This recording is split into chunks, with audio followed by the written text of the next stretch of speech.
Você já reparou que quase todos os episódios de uma série tem no finalzinho aquele gostinho de meu Deus, eu quero mais?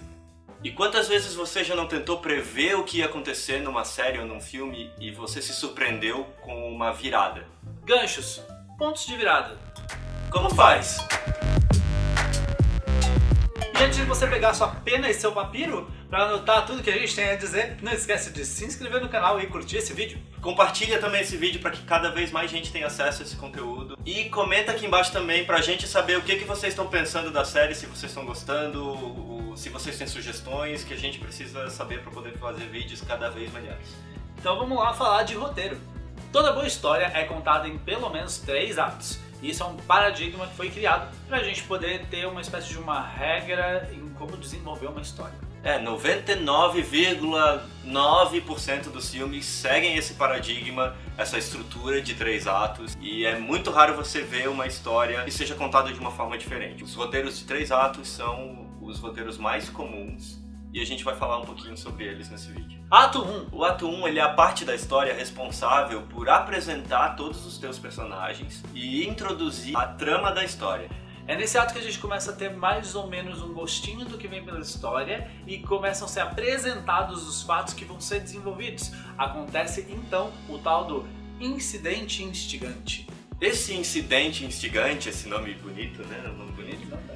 É uma coisa que acontece nos personagens que vai mover eles em direção à história. É um pequeno fato, um super evento que vai desestabilizar o que foi apresentado logo no início. Usando um exemplo de um filme, no filme novo dos Power Rangers, o incidente instigante da história é quando os 5 personagens que vão virar os Power Rangers, eles estão lá na pedreira onde acontece uma explosão e eles acabam encontrando os medalhões que dão poderes para eles. Esse é o incidente instigante que vai mover os personagens em direção à história. Eles deixaram, a partir daquele momento, eles deixaram de ser só estudantes comuns de colegial e eles vão se transformar nos Power Rangers.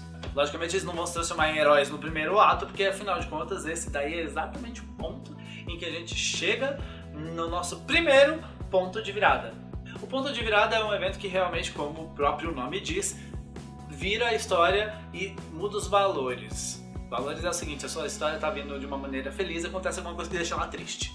Quando a gente vai construindo as cenas e os pontos de virada, a gente sempre pensa nesses valores como valor positivo e valor negativo. E sempre pensa que esses valores eles têm que oscilar entre uma cena e outra. Então, se uma cena começa com um valor positivo, ela tem que terminar com um valor negativo. E cada acontecimento que transforma esse valor positivo em valor negativo ou vice-versa é um ponto de virada. Ou seja, nós estamos falando de pontos de virada nos atos, mas também dentro das cenas. Isso acontece e é muito importante que a sua cena não seja simplesmente uma mera exposição de qualquer coisa. Ela precisa ter uma mudança. E por mais que um filme tenha uma série de pontos de virada, às vezes 10, 12, 15 pontos de virada, existem 2 pontos de virada que são os mais importantes, que é o ponto de virada 1 no final do primeiro ato e o ponto de virada 2 no final do segundo ato. O ponto de virada 1 é esse incidente instigante, que é quando começa a mudar as coisas. E o ponto de virada 2, lá no final do segundo ato, ele vai ser aquele momento de clímax da história. Que é o momento ápice onde o teu protagonista vai tentar aquela última chance de fazer as coisas darem certo, porque senão tudo vai desmoronar e nada vai dar certo e o filme vai ter um final muito triste, entendeu? A partir desse segundo ponto de virada é que sua história vai começar a caminhar para o final. Mas antes de chegar no clímax, a gente tem o ato 2. O ato 2 ele se caracteriza por ser tipo o ato onde rola o desenvolvimento de todos os conflitos que foram iniciados a partir do gancho 1 do final do ato 1. Ou seja, aquele incidente instigante que fez os seus personagens se moverem em direção à história, ele vai causar uma série de aventuras, de dificuldades e de conflitos que os personagens vão ter que resolver um a um até eles chegarem no ponto onde o maior dos desafios vai aparecer para eles terem que superar. Quando a gente fala assim, parece que a gente tá falando sempre só de coisa de herói e tudo mais, mas é o seguinte, se você parar pra analisar, vamos dar uma pausa aqui e dar uma filosofada rapidinho, tá? Todo personagem é um herói, ok? Não necessariamente ele é um super-herói, mas ele é um herói porque ele tem uma jornada a percorrer. E é isso que você tem que ter em mente. Seu personagem tem uma jornada a percorrer. Então todas essas coisas, ele vai ter sempre um objetivo que é o final do filme, e esse segundo ponto de virada, que é o ápice do filme, é o momento onde ele está sendo posto à prova. É isso. Então, pode ser a história de um cara que quer conseguir uma menina e de repente ele descobre que ela tem um namorado. Pode ser o momento em que ele encontra o namorado dela. Beleza? Não precisa ser o Power Rangers. Pra gente dar um exemplo que não seja uma aventura, pra vocês conseguirem fazer um paralelo entre as estruturas de roteiro, que são bastante semelhantes, a gente vai falar um pouquinho sobre o filme La La Land. Se vocês não viram La La Land, cuidado, pode ter spoilers. O evento instigante, no caso do La La Land, é quando ele e ela, finalmente, depois de tantos encontros, resolvem sair juntos e ter seu encontro amoroso. E tem aquela música bem bonita que eles estão dançando na rua, procurando o carro, usando o alarme aqui no queixo, e tem aquela dancinha legal e eles estão naquele cenário maravilhoso e tal. Ali é o final do ato 1. O ato 2 de La La Land é o desenvolvimento do relacionamento deles. Toda a história deles, a partir dali, quando ele consegue um emprego na banda, e ele começa a fazer sucesso, fica famoso, e ela tá lá tentando conseguir um papel de atriz e não consegue, até o momento onde ela finalmente consegue um papel, tudo isso é o ato 2. E quando ela finalmente consegue o papel e ele decide sair daquele mundo que ele estava e eles não estarem mais juntos, isso é o ponto de virada 2. Que é o momento em que tudo que a gente foi acreditando durante a história é posto à prova e é questionado.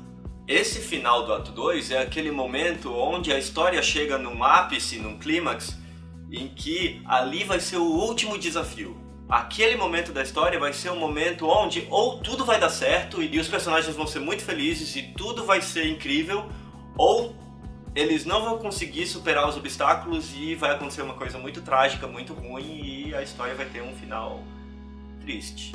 E a partir deste momento, nós começamos o ato 3. E o ato 3, então, ele seria o momento de conclusão. Exatamente. O ato 3 é o momento onde esse obstáculo maior, essa provação que foi apresentada no final do ato 2, ela vai ser resolvida pro bem ou pro mal. E é o momento em que nós chegamos finalmente à conclusão final da história e sobe créditos. Essa estrutura dividida em atos, ela te ajuda a organizar a sua história de uma maneira que você, quando começa a escrever, você já sabe o final e você já sabe os caminhos que você tem que seguir para chegar naquele final.